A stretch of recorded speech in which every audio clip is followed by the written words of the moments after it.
Hey everyone, for this video, I'll teach you how to delete Pinterest posts.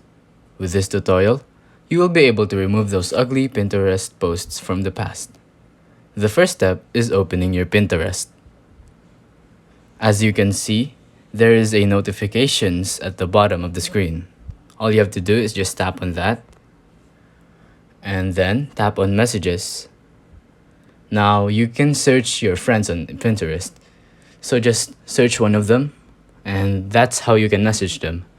And if you actually go to the chat, there will be three dots at the top right corner. Tap on that and you will be able to either hide, block, or report them. And that's how you message friends on Pinterest. It's that simple. If you think this video was helpful, please consider liking, subscribing, and hitting the notification bell. If you have any questions, feel free to comment down below.